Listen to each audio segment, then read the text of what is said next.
position you're now in?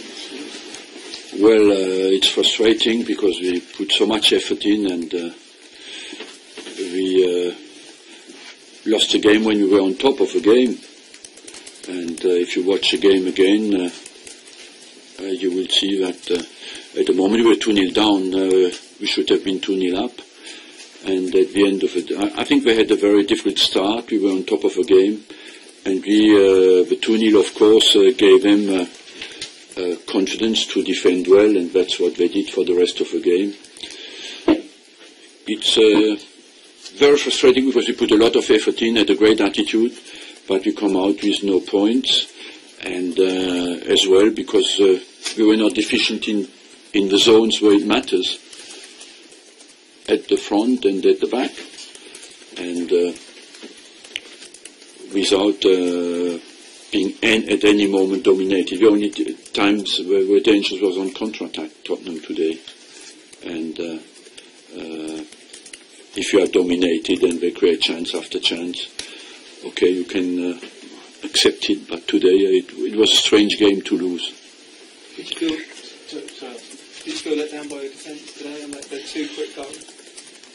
I will have to see it again. We certainly were not lacked cautiousness on both goals because there was no pressure on the ball and we didn't cover. Well, Arsene, how big a challenge is it for this team now to finish in the top 4?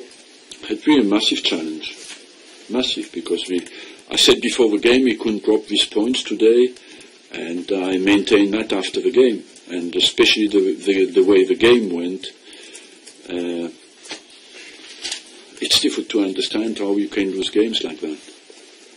When you lose games like that, if you make those sort of mistakes, don't you? I mean, there was a warning shot 15 minutes before the goal when Balogun went through, and you didn't learn, and international experienced defenders, you would hope, would learn.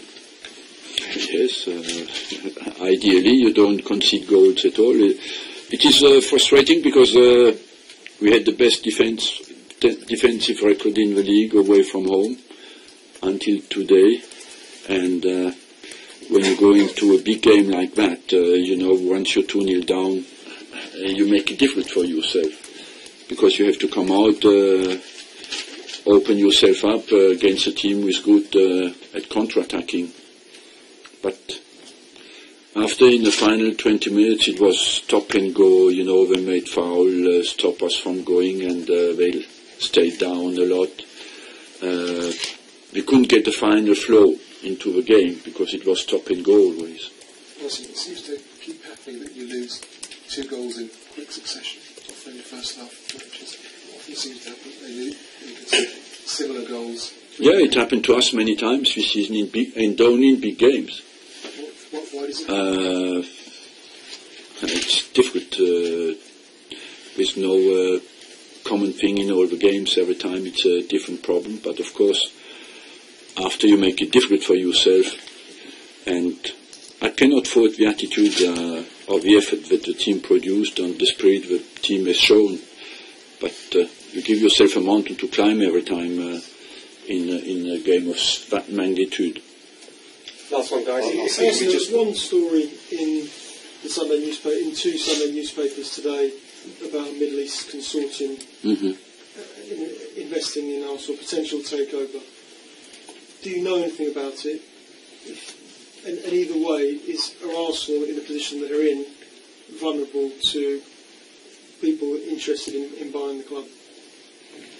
To the first question, I don't know anything about it. I heard that like you, certainly, or some of you. And secondly, you're only vulnerable if you want to sell, and you need money. So that doesn't concern me at all. That's down to the owners, and are they interested to sell or not? I don't know at all. But about this story, I don't know anything about it. Do you still think, from where you are, you'll get into a top 4 place? Does it start to become difficult? I still think it's possible, and we will fight for it. That is for sure. Thanks a lot.